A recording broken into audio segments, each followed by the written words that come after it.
Yes, sir. Good to meet you, Mr. Bill, isn't it?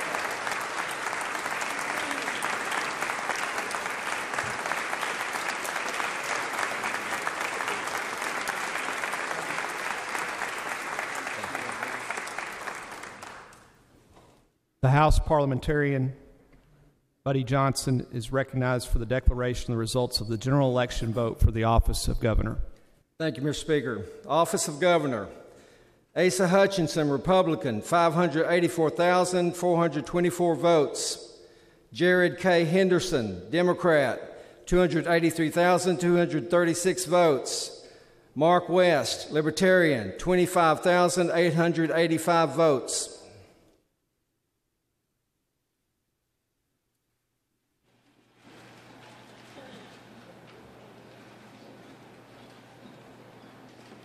I, Asa Hutchinson, Do solemnly swear that I will support the Constitution of the United States that I will support the Constitution of the United States and the Constitution of the State of Arkansas, and the Constitution of the State of Arkansas, and that I will faithfully perform the duties and that I will faithfully perform the duties of the office of Governor for the State of Arkansas, of the office of Governor of the State of Arkansas, the official position upon which I'm about to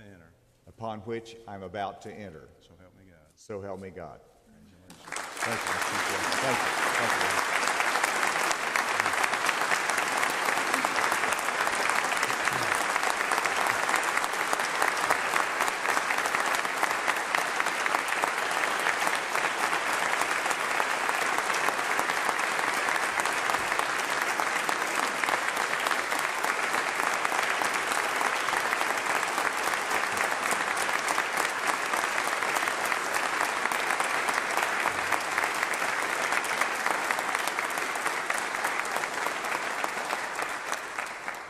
Ladies and gentlemen, I present to you the Honorable Asa Hutchinson, Governor of the State of Arkansas.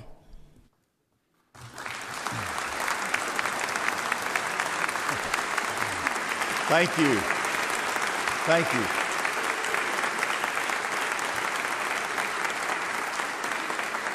Lieutenant Governor Griffin, Speaker Shepard, President Hendren, Mr. Chief Justice, and honored members of the General Assembly. This is truly an occasion to celebrate. You are celebrating, we are celebrating, it's exciting. But it is also a time to reflect and to set a determined course for the future. As part of the celebration, I have my family here today. My wife, Susan, my son, Asa III, Sarah and Dave, my daughter and son-in-law, John Paul and Nubia, my son, and there they are, and then young Seth and Julia.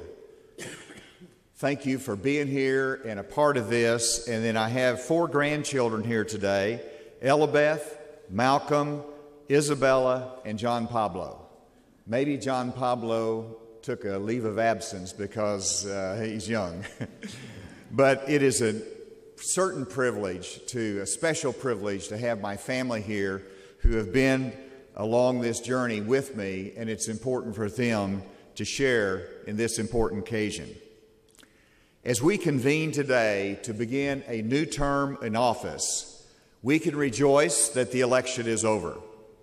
The seasons have changed, and we are now entering the winter of hard work. As we do so, we are reminded that the true purpose of political victory is service. A simple but profound phrase: we serve the public. Not a party, not personal interest, we serve the public. Some of you may not be aware. You've been in my office, but maybe you have come directly to visit with me. But if you go in the door of my office and you look left, you will see a box. It is a shoe shine kit. And it is in my office, and it says, there's a plaque on there that says, "This is to remind you of your youth in Gravette." Because it was in Gravette that I shine shoes at Johnny's Barber Shop as my first job. I shined shoes for 25 cents on shoes and 50 cents for boots because they were muddy. I have that in my office because it reminds me of my roots, and it reminds me of the dignity of work.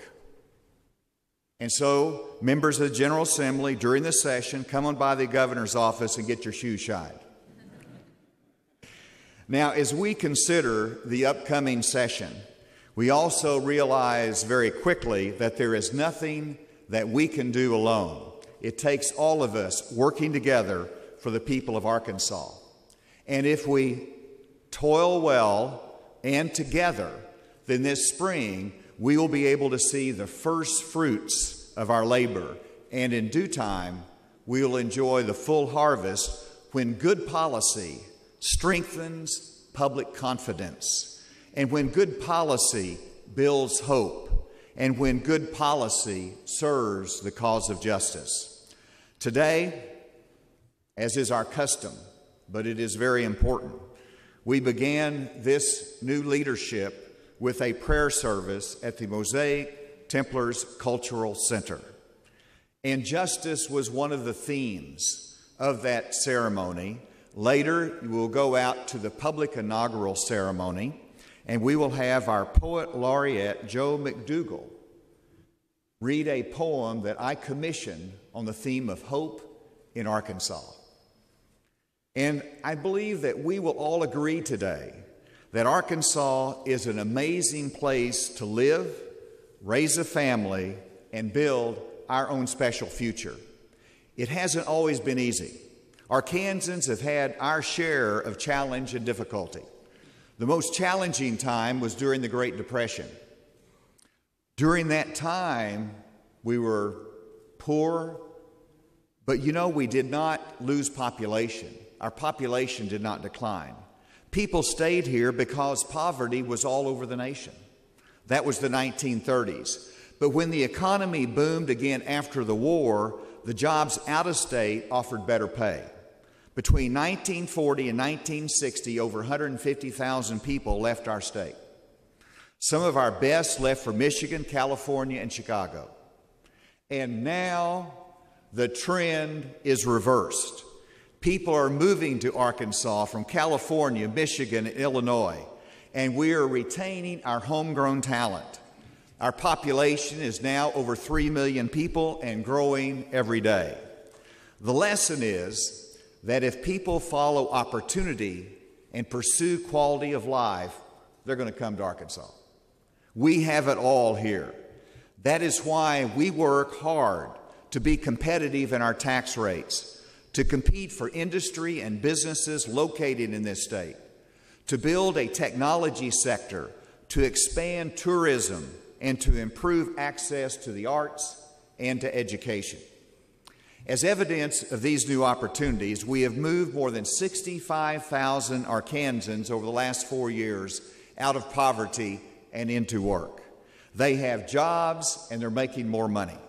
And fewer Arkansans are on Medicaid, and fewer are having to rely upon the important safety net of SNAP and other benefits. It's because they have more opportunity. And we have proven that we can lead in entrepreneurship, agriculture, global retail trade, and technology education. Before we forge into the future today, it is important to note what we have accomplished together. Together, we have reformed our child welfare system. 3 years ago, you approved $24 million additional funding for our child welfare programs, and the result is a 30% increase in foster beds. The result is 22% increase in caseworkers. The result is nearly 1,000 fewer children in foster care. We initiated the Restore Hope Summit, where our faith-based leaders and government partners figured out ways to work together. Thank you for making a difference for our children.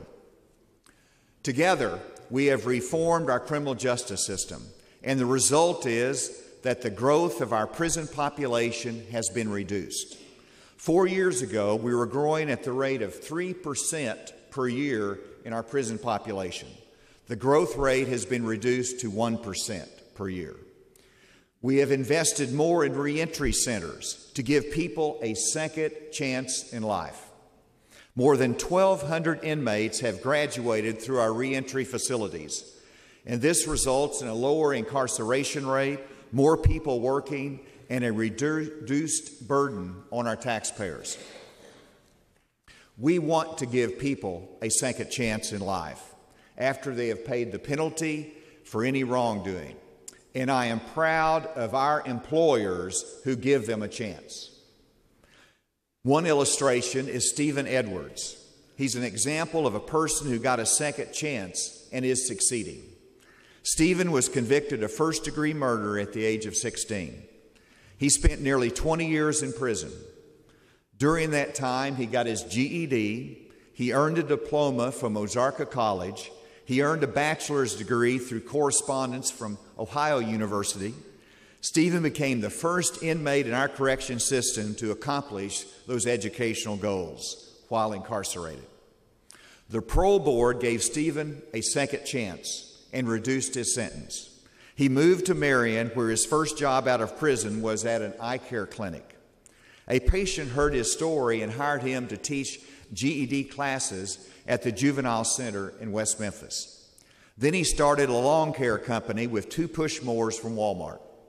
Now he has 80 clients, owns his own home, pays taxes, and tells his story at teen summits. Stephen Edwards got a second chance. We need to give everyone who is willing to change and contribute that second chance in life. 4 years ago, we had a scholarship lottery that was declining each year in the amount of scholarships for our students. We transformed the lottery from an independent agency into part of the Department of Finance. The result is that we have cut the administrative costs, and the lottery student scholarships have grown by 26%. They have increased from $72 million in 2015 to over $91 million this last year. That's effective government work that we did together.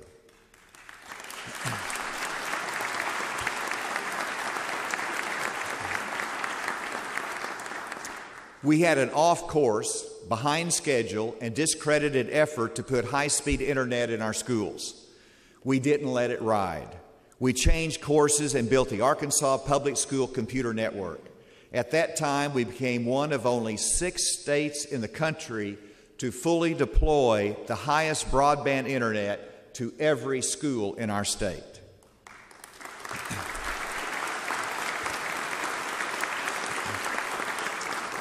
Together, we have lowered taxes for everyone making less than $75,000 in this state, and we have recruited industry to this state from Sig Sauer in Jacksonville to Envirotech in Helena, West Helena, to Glatfelter in Fort Smith, to Conifex in El Dorado and Glenwood, with hundreds more businesses moving here or expanding in our state.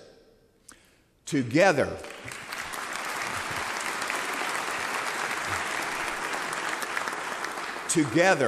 we have invested in technology education, and as a result, we lead the nation in computer science education of our students. It started with an idea, a modest investment, and legislative support.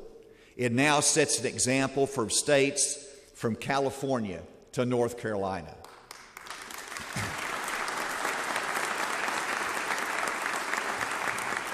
Together, we have invested in pre-K education. Our budget for pre-K has increased from $111 million to $114 million in recent years. We rank 17th nationally in spending on pre-K and number 18 in 4-year-old pre-K access, and we rank number 5 in the nation in terms of 3-year access to early education. Always more to do, but that's a good start.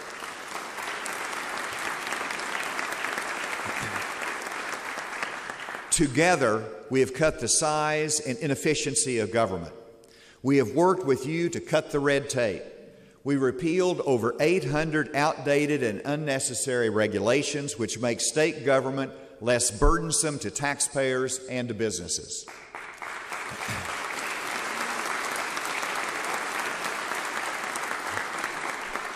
We have reduced the size of the executive branch of state government by more than 1,400 employees. That is a reduction of over 5%. This is through improved management practices and attrition, but we can do more. Together, we have transformed a wasteful healthcare system to make sure our healthcare assistance is available to those who need it most. Think about the abuse of preferred family health care, which sucked tens of millions of dollars out of Medicaid into the hands of executives, all at the cost of our developmentally disabled population. It has not been easy, but together we have changed the rules to reduce waste and the potential for abuse in Medicaid payments. And when it comes to the disability waiting list, we did something about it. And for the first time in decades, we provided help to those families and created a way to reduce the waiting list further. This helps families and maximizes the lives of those with disabilities.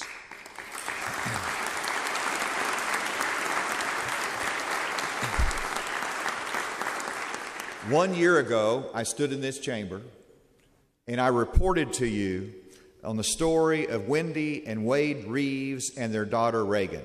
Today, I want to give you an update. As you remember, Reagan was one of the more than 3,000 on the disability waiting list, hoping for services to improve their lives. She had been on the list for 8 years.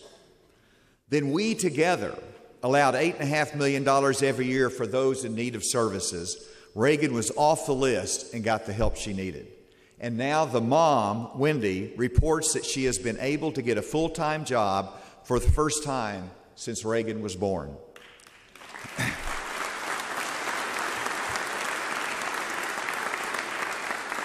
And Reagan is learning new skills with the help of the waiver worker. Wendy reports that the first time Reagan learned to wash her hair by herself was a big day. What we do in these chambers and in public service makes a difference in the lives of people.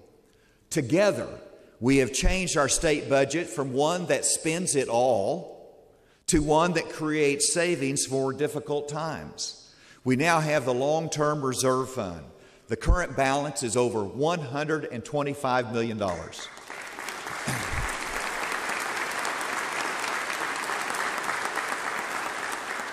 So when it comes to the future, we have an understanding from history that our future is brightest when we embrace the new and we create growth. Remember, the voters supported and gave us approval for a growth agenda. We cannot let them down. Let's not let this moment in history pass us by, but let us work together for success. Let's work together and make history by reversing the trend of high taxes in Arkansas.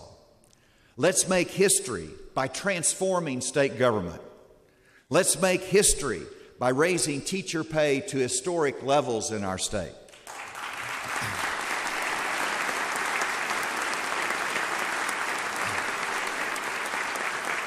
And let's make history by focusing on a growth agenda that allows Arkansans to prosper.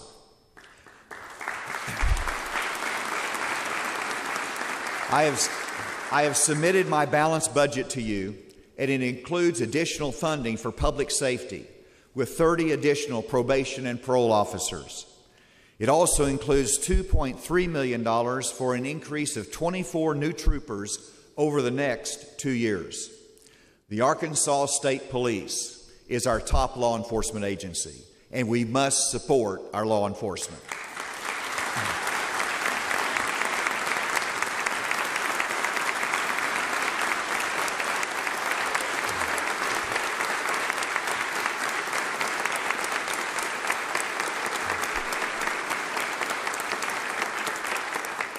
And Arkansas does. Recently, Corporal Clayton McWilliams was severely injured in the line of duty.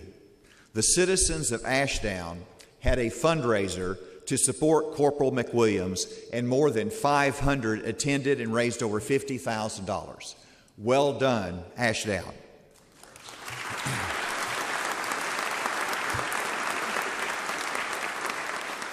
The budget includes $60 million allocated for raising the minimum teacher pay by $4,000 over the next 4 years.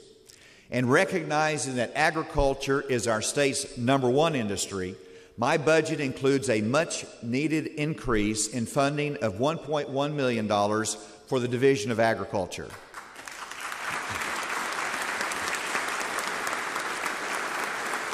And it includes $1.5 million increase in budget for the University of Arkansas at Medical Sciences.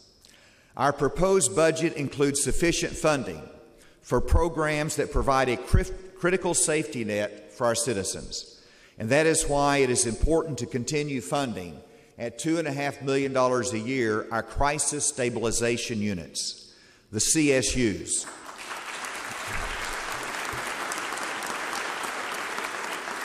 The CSUs provide a treatment option for those suffering from mental illness rather than incarceration or just simply ignoring their needs. As you know, we have dramatically increased our numbers in computer science courses across the state. Last school year, we were at about 6,000, and this year we have more than 8,000 students in high school taking computer coding. That is a 30% increase. And one of the key results of this initiative is that more technology companies are located in Arkansas or being created here. One of my goals for Arkansas is to be a hub of technology companies that will provide new opportunity and diversity to our economy. For that reason, I'm calling for the creation of a private sector technology and innovation council. This Innovation Council will bring industry leaders and technology entrepreneurs together to create new energy and support for tomorrow's problem solvers and thought leaders in software design, cybersecurity, data analytics, blockchain technology, and all those other things that you're experts in.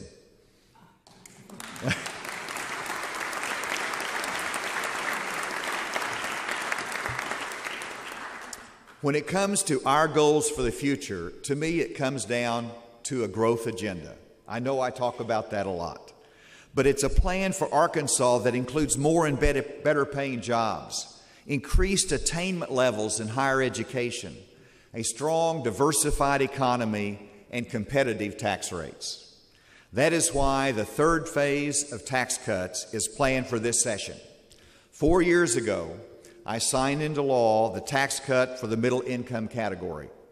This reduced tax rates for those making between $20,000 and $75,000 per year. In 2017, we came together and passed the second phase of our overall tax cut plan with a $50 million reduction for lower income Arkansans. This includes those making less than $20,000 per year. At this point, 90% of all Arkansas taxpayers have received a tax cut. But we have more to accomplish. I applaud the work and recommendations of the Legislative Task Force that worked for 2 years in analyzing and making recommendations. And while I wanted to simply flatten the rate for all taxpayers to 5.9% over the next 4 years, the task force wisely said we should also simplify the rate structure and to raise the standard deduction for taxpayers. The result is a plan that we call the 2-4 5.9 plan. It will set Arkansas on a path to be competitive with our surrounding states, to attract new investments and talent in our state, and to continue our vigorous economic growth. We will work with you to make sure that this plan reduces taxes and that we will hold everyone harmless so that no taxpayer will see any tax increase.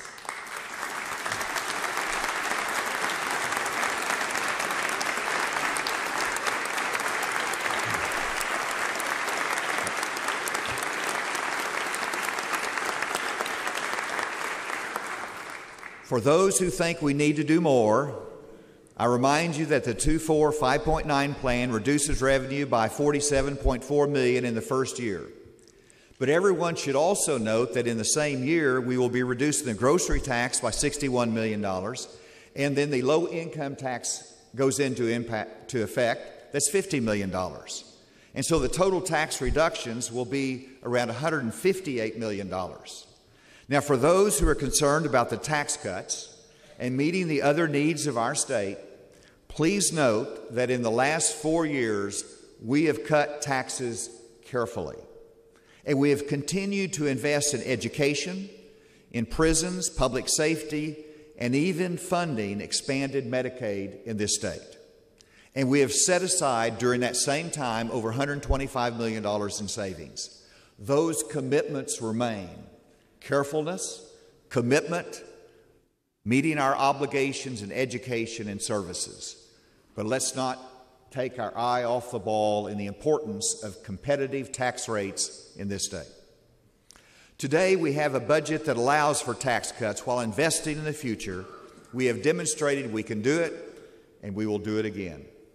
And as we think about the last 4 years and look forward to what the future holds, it is more than fitting that we recognize those who serve our state and nation in the Arkansas National Guard and our military branches.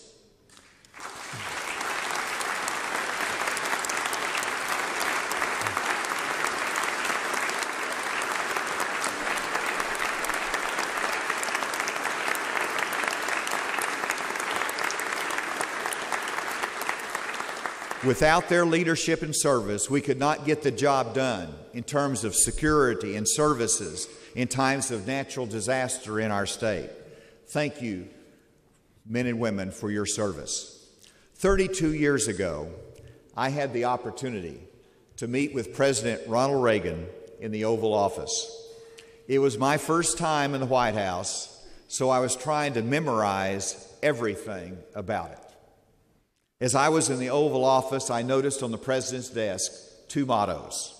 They caught my attention. One was, "It is amazing what can be accomplished when you don't care who gets the credit."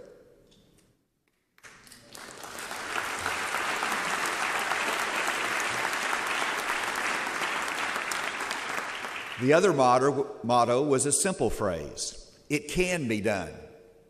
And so when I think about how hard it is to transform government, we need to remind ourselves, it can be done.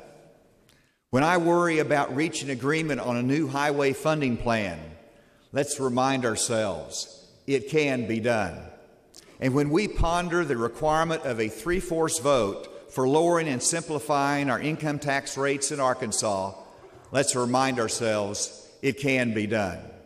When I look at the need to raise minimum teacher pay in Arkansas, we know that it can be done and it must be done.